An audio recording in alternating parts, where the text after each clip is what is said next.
Well, would I tell you this? When we hear congressmen like Congressman Cawthorn speak out in this manner, we have to applaud them. We have to stand with them.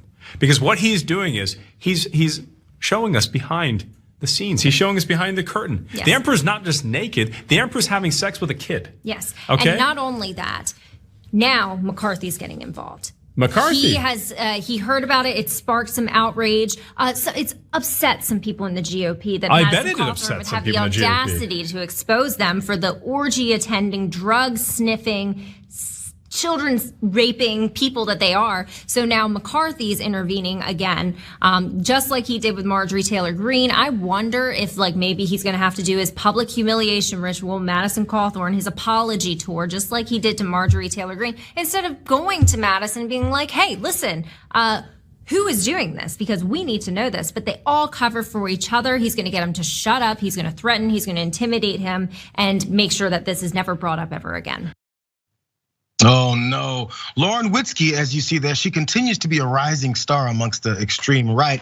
They are now turning on aspects of their own party because Madison Cawthorn is right. He's telling the truth.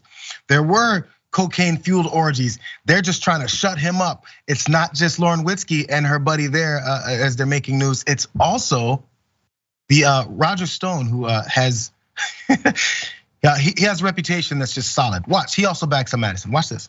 I can tell you firsthand that these parties happen. I can tell you that they continue to happen. I can tell you that Madison Cawthorn told me yesterday that he had not retracted what he said, even though Kevin McCarthy seems to have popped up and is speaking now for the member of Congress, saying, oh, he admitted that he made, no, I don't think he's admitted anything of the kind. I don't think he's admitted embellishing or retracted anything he said. Alex, he spoke the truth. Alex, he spoke the truth. Now, what Kevin McCarthy have to say, because they did meet with Madison Cawthorn, as we saw those pictures on Twitter of how he came out of that meeting. He looked a little flustered there, but here's what Kevin McCarthy and they were saying about this meeting. House Minority Leader Kevin McCarthy said on Wednesday that after meeting with Cawthorn, that the freshman lawmaker was not telling the truth when he made claims about an orgy invitation and alleged drug use among unnamed members of Congress. I just told him he's lost my trust. He's gonna have to earn it back. And I laid out everything I find is unbecoming. So McCarthy told Axios, and McCarthy said Cawthorn admitted he had exaggerated his claims. In the interview, he claims that he watched people do cocaine. When he comes in, he tells me, he says he thinks he saw maybe a staffer in a parking garage from 100 yards away. Man, this story just keeps changing from the way that McCarthy says what happened versus what Cawthorn says happened versus what Witzke and them say what happened versus what Roger Stone and them says what happened. So who are we gonna believe? It's all it's left to really trying to figure out here. Because McCarthy also added this, he asked for the names the way that Dan Crenshaw did from Madison Cawthorn. According to a Republican source, Cawthorn clarified that multiple members were not involved in orgies, but did maintain that one member of Congress invited him to a sex party with his wife. And despite McCarthy and others in the room pressing him to reveal this name, Cawthorn refused, is what this, again, unnamed said is going on. Which side are you on? This is like, there was the Chris Rock, Will Smith debate. Now we got the Cawthorn McCarthy debate. If I may, there's no side to take because all these people are horrible. So like Roger Stone being like, yes, I know for a fact that these exist. I did it. Like, yeah, he was credibly accused of doing this when he worked for Bob Dole. So that's no surprise. Do I think this happens?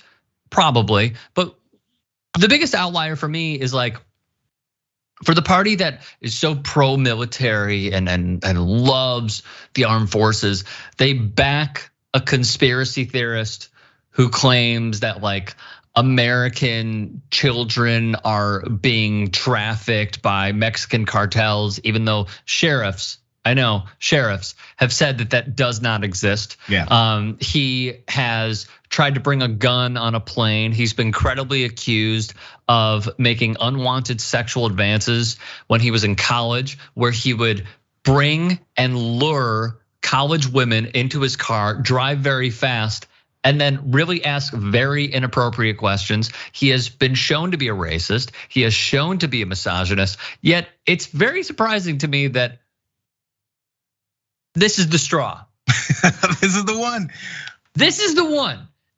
Hey, you could be a bigot, you could be a racist, you could be a xenophobe, you can peddle and cue conspiracy theories, you can talk about a border wall, which really was, let's be honest, a huge grift for many Republicans, including a guy that he's talked to with Steve. All of this is cool. But the one thing Kevin McCarthy is gonna be really ticked about, cocaine orgies. You know why? Fine. The connection to that, it's challenging the power of those that are already in office. Now, no, I disagree. No, but now he's messing with Republicans. Look, he can say these ridiculous, wild things. If he said, I showed up in Congress and I saw AOC doing bumps of cocaine, and then I saw keys here, and then I saw L's there, right? So as he's saying all this is happening, it's okay if they say he's making these rabid claims about their opponents politically. But when then it comes to saying, hey, Republicans are doing this, which he didn't explicitly say, he just said people he looked up to and he sees it. So everyone could come to the conclusion he's hanging out with Republicans. But it's now challenging their power. That's where the issue now comes. Okay, I agree with you on that. But my other issue is he has been a pathological liar. They don't care. I think it shows something that McCarthy was so quick to say, like, oh, he just earned my trust. Meanwhile, like if he were to say like black people shouldn't vote, he'd be like, oh, re-earned it. But what I find to be rather amusing is like, none of this surprises me. These people are some of the worst in our society who just so happen to peddle in so much misinformation and deceive so many people that then they are put in a position of power. It doesn't surprise me whatsoever. And also, very quick thing, okay? I have been to some parties in Los Angeles where people have openly done drugs, but I will say, I have never heard of it put the way that he put it, which is key bump. Which tells me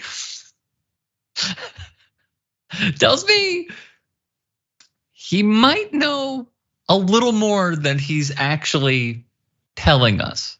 When people just go off and talk wildly, they start saying things that they don't realize they're letting people in on.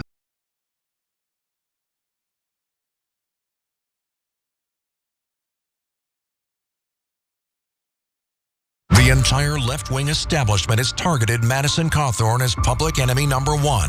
Their smears and attacks are relentless, and they've tried everything to take him down. But Madison Cawthorn cannot be stopped, and that's why they are terrified of him, because he's effective. Despite all adversity, Madison Cawthorn continues to stand up and fight to represent the people of North Carolina in the DC swamp. He is our champion for faith, family, and freedom, and will never stop putting America first. I'm Madison Cawthorn, I approve this message. So there's Madison Cawthorn's ad about how the left is coming after him, hardcore. They're just afraid of him. Now, twist to this story. Embattled North Carolina Congressman Madison Cawthorn is facing another problem on Thursday. A Republican primary opponent won an endorsement from one of the state's Republican U.S. senators from his own state. Be your own people, man. So Senator Thom Tillis, he's a Republican from North Carolina, just like Cawthorn, said that Cawthorn has, quote, fallen well short of the most basic standards Western North Carolina expects from their representatives. And he supports state legislator Chuck Edwards in that Republican primary that's scheduled for May 17th. The 11th congressional district deserves a congressman who is fully dedicated to serving their constituents, is what Thom Tillis said about Madison Cawthorn versus this new guy that he's now supporting. But Madison Cawthorn will still put out ads saying the left is coming after him, they're afraid of him, he's standing up for your rights and all these types of things. But it looks like the Republican Party is what's coming after him. Again, Ricky, you know why? Because he's challenged their power with this story of the orgies and the cocaine. Man, whatever. So that's what it is. I got it. If we can go back and just freeze frame on the last part of that video where he is, excuse me, where he is gloating about the Trump endorsement.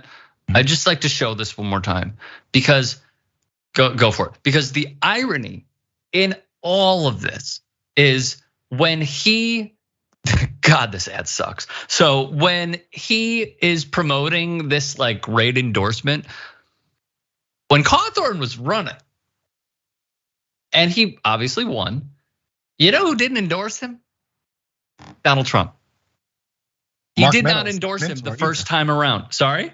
Also, Mark Meadows, his mentor, has been kind of distancing himself. He was kind of the guy who brought him in. Because he's a freaking liar. He lies about everything. He lied about being admitted to the Naval Academy, and then when he was under oath, he was like, yeah, I was rejected. He said that he left college because, there it is, like it's a total sham. He said that he left college because he was like uninspired. Really, it was because, again, under oath, he got D's. Like something was gonna give at some point. Yeah. So don't like him. Hope he loses. And everything he has done to this point has been a giant grift, and honestly, a metaphorical middle finger to everyone who supported him and thought like change was gonna be made. There certainly was a change. It was just the darkest turn of changes that you could imagine. Well, I hate this overused term, but the chickens are coming home to roost. When you promote someone that's like this, who says wild things and he has a history of it, and you put him there as a platform to be part of your party, it just might come back to bite you.